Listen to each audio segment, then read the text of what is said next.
Good morning. Am I audible? Yes, sir. Good morning, sir. Yes, thank you.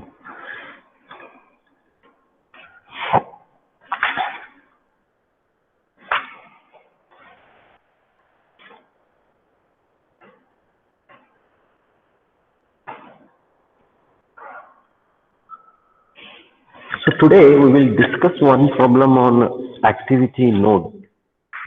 So activity on our arrow we have completed. So last class actually I forgot to mention that I am still supposed to do it on that numerical on activity node. So today I am going to complete the module. See, in the activity on the node, we generally represent the activities on the node. So what I am discussing is activity on node. Okay. Uh, Most of the softwares like Pramavira, MS Project, most of the recent softwares in the management, they use activity on the node because activity on an arrow has some disadvantages. No doubt, it is better to understand activity on arrow, but at the same time, activity on arrow has some disadvantages. As and when the project is large, when it has too many activities, so showing that project in terms of network diagram is becomes very difficult when we try to show the activity on an arrow. Please remember, it is on activity on an arrow where we come across dummy activities. Okay, but when it comes to activity on node, we never come across the dummy activities. Dummy activities will never come when we deal with activity on node. So activity on node is very important concept because most of the software they work on activity on node and it is very easy also to understand. We can solve the numericals like wherever we do the numericals of construction of this network diagram. You try to solve those numericals showing activity on the node. Okay, here say if I show two activities, then on a node I am showing you a activity. Then there is another node there is another node where it shows activity B. Okay, here this link or the arrow, this doesn't represent the activity here. This just represents the logic behind those activities, or it just represents the sequence of those activities. Arrow, the significance of arrows in activity on node is only to understand the sequence of these activities. Okay, no other purpose is being served by the arrows as far as activity on node are considered. And now that comes in our mind the doubt is where to show the duration of these activities. Okay, you might be wondering, sir, we have the activities now A and B, but where is the duration?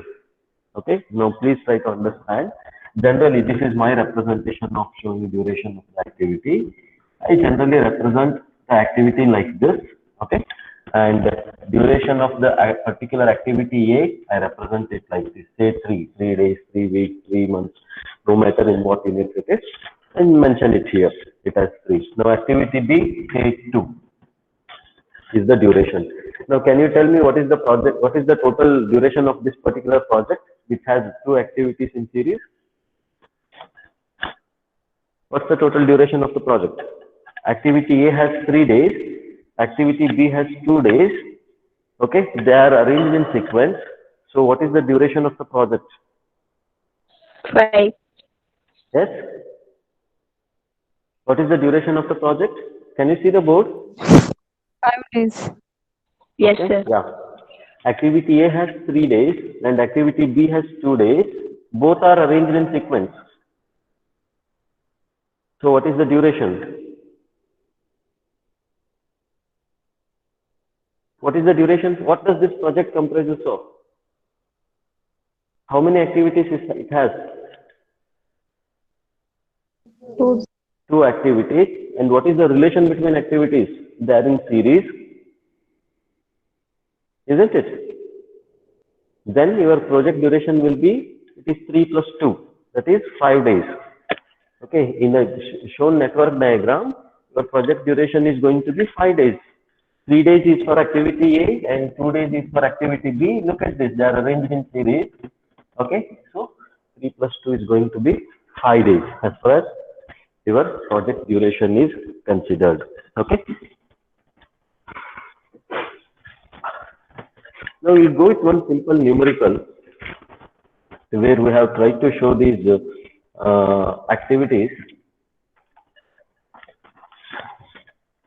This I think I have already done. I'm just trying to show you once again that particular activity. Just look at the previous numericals where I think, yeah, I'll just draw the table once again. Activity, preceding activity. Okay, duration in days. Duration in days.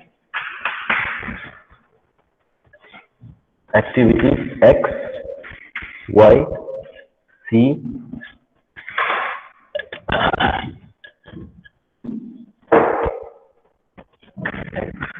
Y, C, D, E, F.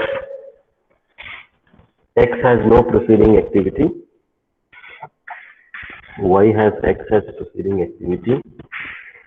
Again, C has no preceding activity. E has D as a preceding activity, and F has Y comma C and E as their preceding activities. Then duration 5, 2, 6, 4, 7, 3. That's going to be the duration.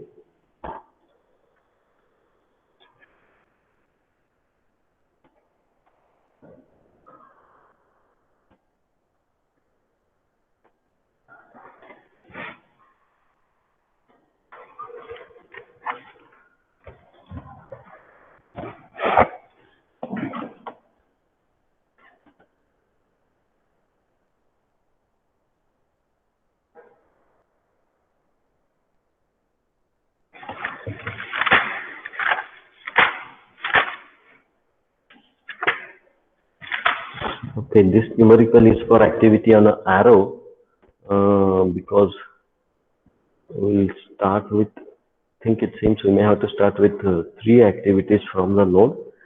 So please I'll just go for the next numerical because this is particularly for activity on arrow. I cannot show this in activity on node as far as these relations are considered here, because I have to start with one activity and then I have to end with another activity at the end. Here or otherwise XCD, they become initial activities. We cannot have 3 initial activities. So this numerical is only for this activity on arrow. It's another numerical.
Yes. Numerical, where I already have the network which is being plotted.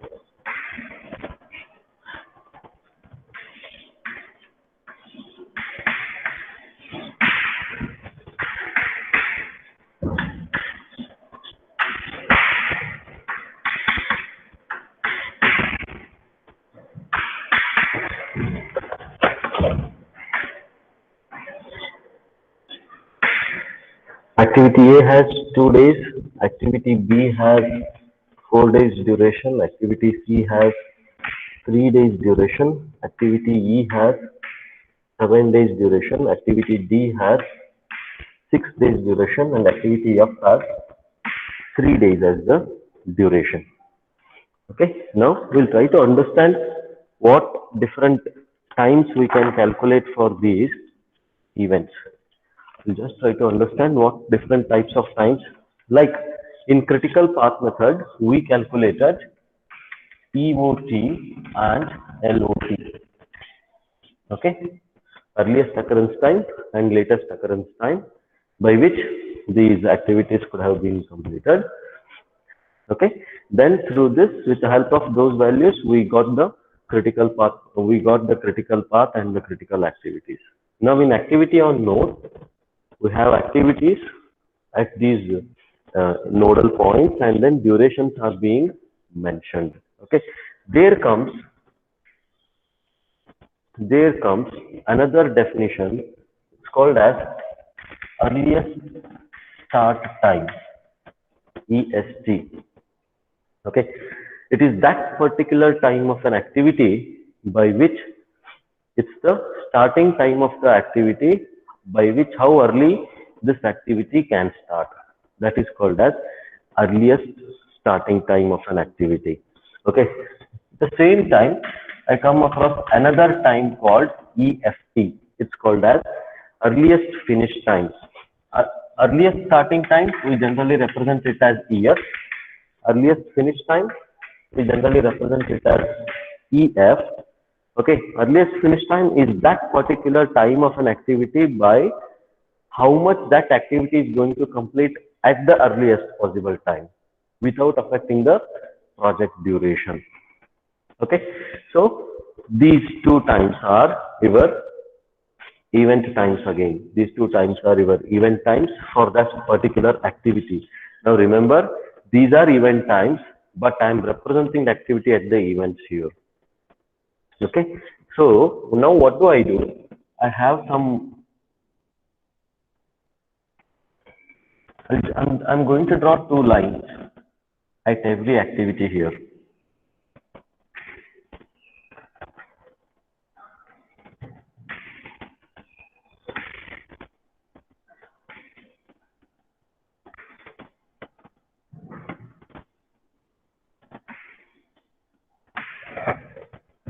Okay, now this is my legend. If you could see this, this is my legend box. This is activity. This is time, the duration of the activity. Now here on the left of the activity, whatever the line I have drawn, on the top of that line, I am showing early start time, that is ES of that particular activity. Okay, now similarly on the second line, that is towards the right of the activity, whatever the line I have drawn, on the top of that line I am showing early finish time of the activity. Okay, now we will try to understand how this is to be calculated. Now please remember again, while calculating these early times, I am supposed to go with the forward path. We have already learned what the forward path is. Okay, so this is generally being used to calculate the early times, early start time and early finish time. Now my activity A is the starting activity for this particular project. So what is the early start time of this particular activity?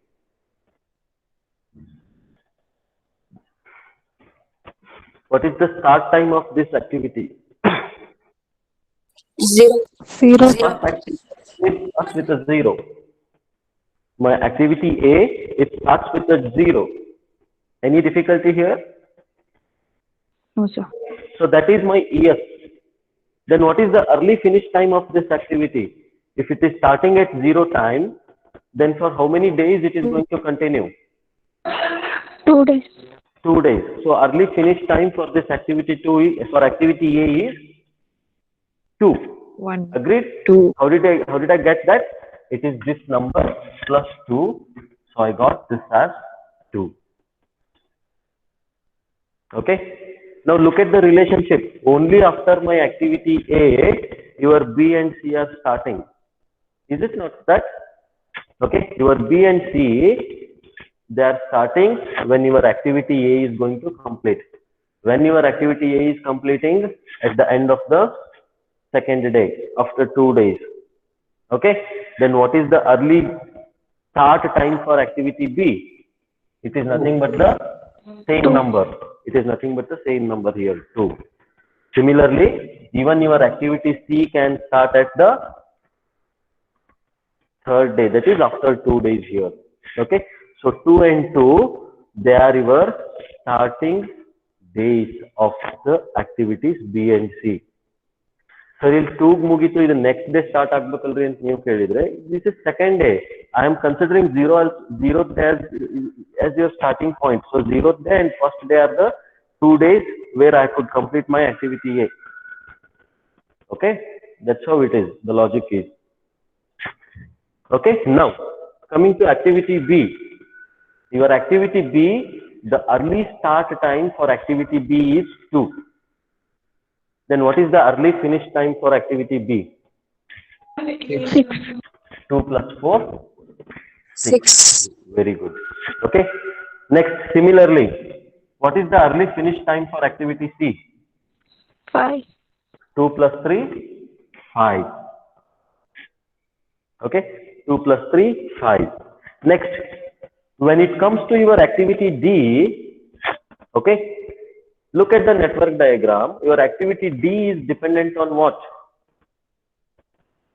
What is the relation? It is dependent on B and C. Look at this relation, isn't it? Your activity D is dependent on B and C. It means only your activity D is going to start only when your activities C and B are going to complete. Any doubts here in understanding this? Your activity D is going to start only when your activities B and C are complete. Why? Because I have a link between B and C. I have a link between B, C and D here. Okay. Then can you tell me what is the early start time for D? 11. When it is going to start? 11. When it is going to start? See, okay, we'll do one thing. After C, your D can start. When your C is completing? 5 days. C is completing for 50 5 days, right? So 5. How about B? Because your D is also dependent on B. When your B is going to complete? 6 days. 6 1. So which number I should use here now? 5 or 6? 6. 6. 6. That's it. So I'm supposed to use 6 because we know that when we are going in forward fast direction, I have to use maximum value. That's how it is. Maximum of these two is 6. So early start time for your activity D is 6. Then what is the early finish time for your activity D? 12. 12. Okay. Next, coming to your activity E. It is dependent on what?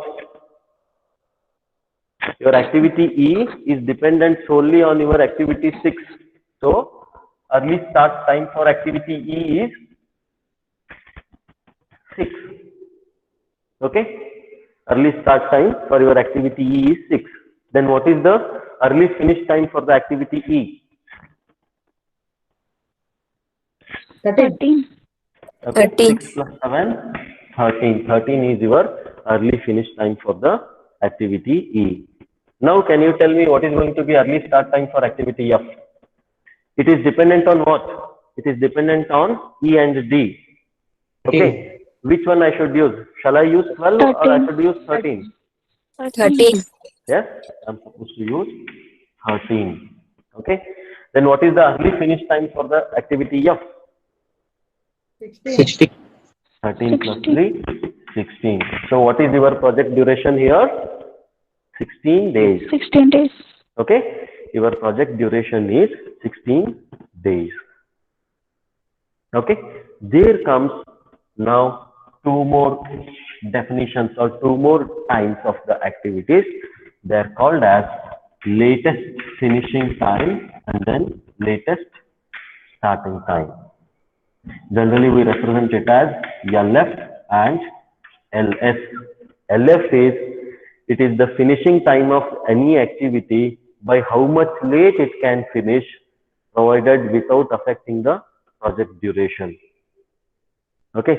Similarly, latest start time is that starting time of that particular activity by how much lately it can start without affecting the project duration. That is latest start time. So when it comes to the legend here, wherever I have EF, down the EF, I'm going to mention it as latest finish time LF. And here it is latest start time LS. This is the legend box. Please try to remember this. Okay. Now, what will be LF for activity? How to calculate the latest times? We should always calculate the latest times by what?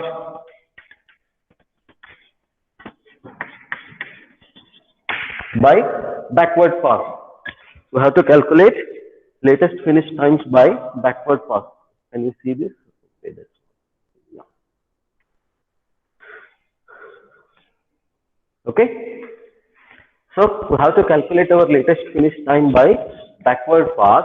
Now, this is my LF, latest finish time of this particular activity. Can you tell me what will be this number is equals to? Make sure that my project is not going beyond project duration. So what is my project duration? 16 days. 16. So my LF 16. for activity F will also be 16. Okay. Then what will be the latest starter time? If this is my latest finishing time, then what will be the latest starter time? 16 minus 3. Right? 16 minus 3. So that comes to be 13. That comes to be 13. Any difficulty here? Okay. Please let me know any difficulties here. No, sir. Now, if this is the latest start time for my activity F, and remember your activity E and D, they are actually predecessors to your activity F. Okay. Then by how much lately your activity E and D can finish? How much lately they can finish now?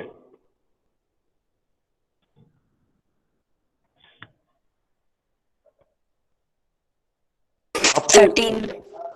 as far as your activity E is considered, it can still continue up to 13. Of course, even here and here it is no difference for activity E.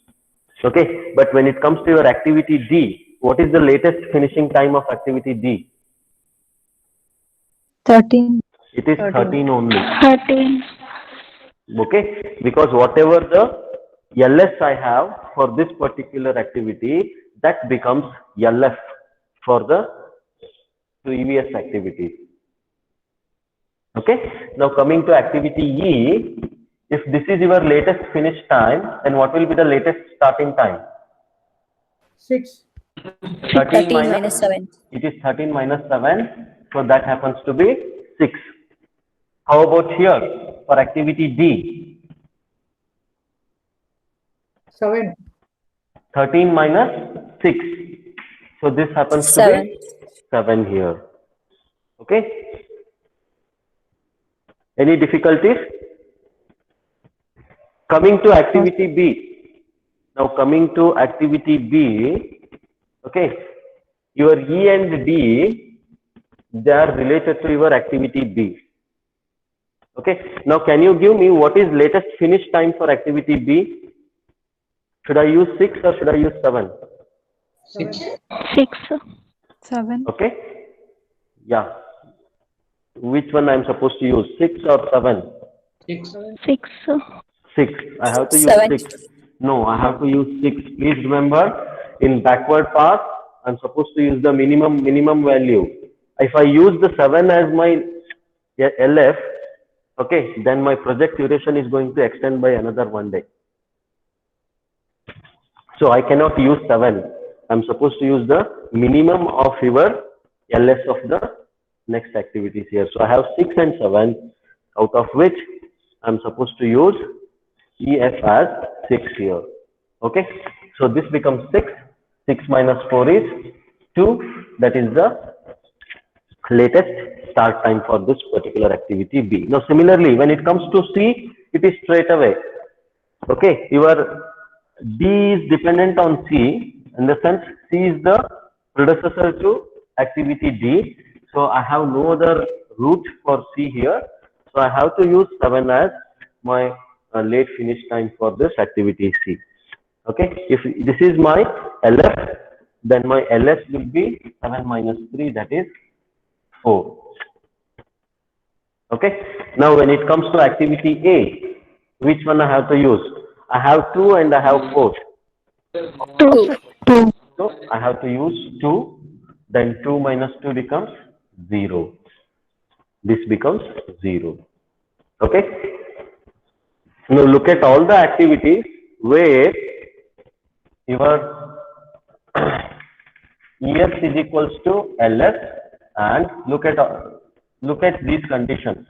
Look at all the activities where ES is equals to LS and at the same time EF is equals to LF. And these activities are called as critical activities. So here, even your activity B is critical. From B, it is from B to E, okay, then from E to F. So these are your critical activities. Activity A, B, E, F are your critical activities. Okay. Any difficulty? Now we will write general formula for this early start time. Can anyone give me a general formula for early start time? Let me take this activity B. Okay. What will be early start time for activity? How do you write this number? Early start time, ES. What is this equals to? Early finishing time of the previous activity. Okay, so this is equals to early finish of previous activities. But one thing to be understood here is another thing you need to understand here. I will tell you what. This is good as far as your activity B is considered. Okay, come to this activity D. What is your ES for activity D? You have 2 previous activities here. So which one you are going to use? Maximum. Yeah, please remember this. So I'll just make a correction in my formula. Your early start time is maximum value of early finish time of previous values. Any difficulties in understanding this? No, sir. Okay. Next, similarly, what will be early finish time for any activity? For activity A, if I am taking activity A, this is my early finish time. What is that equals to?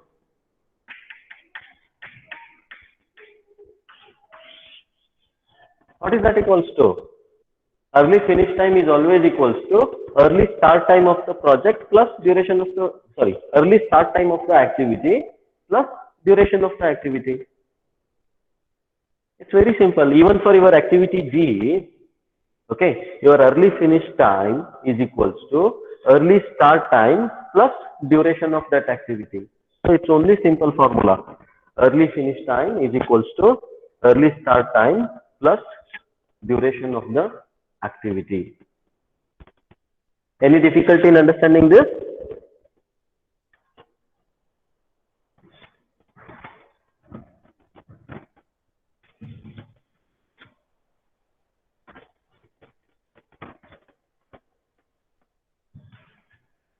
Yes, any difficulty?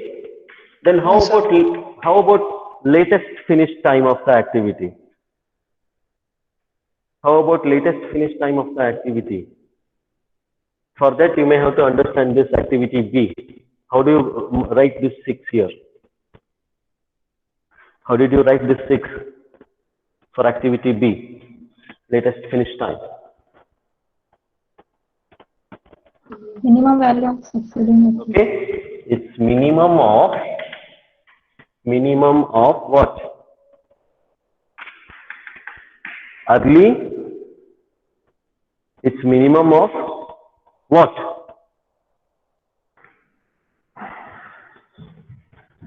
Early start time of the last Early activity. start time. Will it be early start time? Latest start time. Yes. It's a minimum of latest start time of which activity? Is it a previous activity?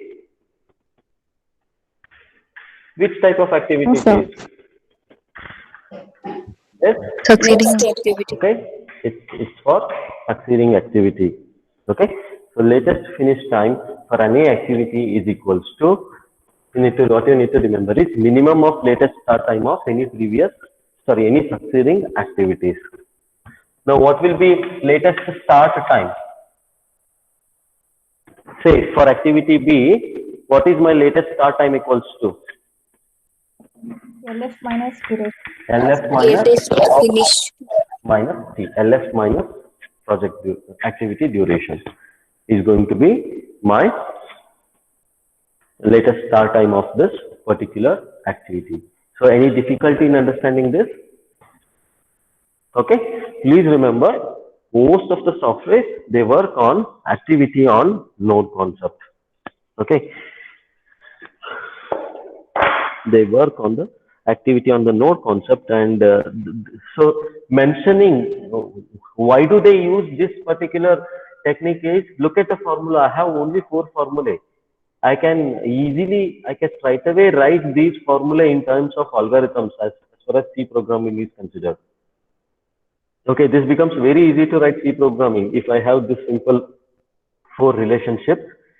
It's immaterial how many number of activities I come across, but writing a program becomes very easy. So that's why all the softwares, they work on activity on node concept. So any difficulties in activity on node concept? No, sir.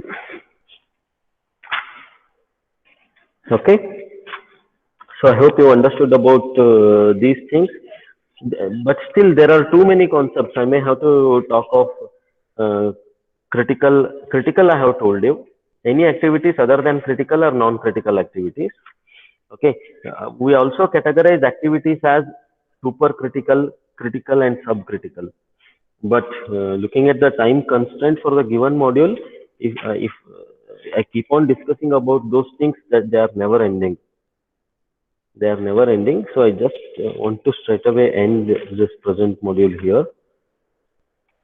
Any difficulties with this numerical and activity on node? Please, activity on node, constructing network using activity on node is very easy. Okay, compared to activity on arrow, constructing a network on activity on node is very, very easy. In the textbooks, if you get some numericals on activity on node, you can try those things.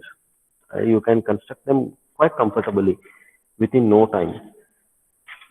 But when it comes to activity on arrow, it becomes difficult. The same critical path method and PERT technique can be again applied for this network diagram here. Okay, I have in fact shown you critical path here, how to calculate the critical path. Only thing is, if I'm going with a PERT, then I will be having 3 time estimates. So for every activity, I will have 3 times, and I am supposed to calculate the expected mean time for those activities. Then I am supposed to proceed with the rest calculations. That is PERT is. Did you solve the previous problem? What we discussed? I think I asked you people to do that.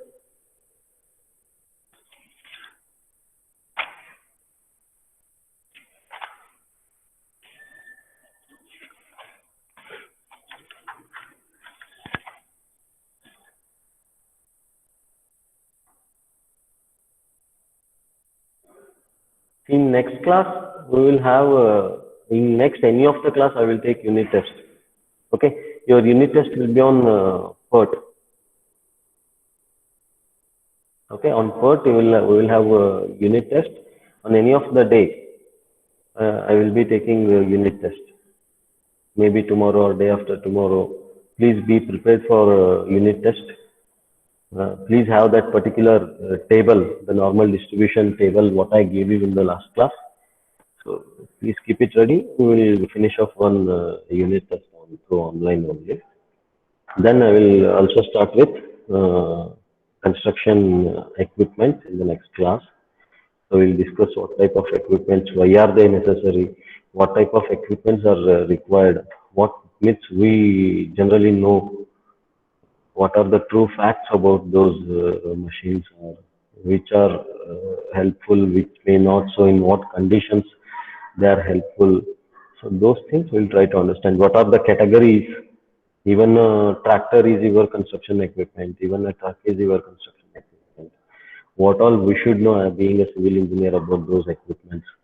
So we'll try to understand those things from the next class. Maybe unit test, or we'll discuss it that we'll start with the next module. Okay. So I just wanted to finish this concept. Let me know any difficulties as far as calculation of these times are considered, what I dealt in the today's class.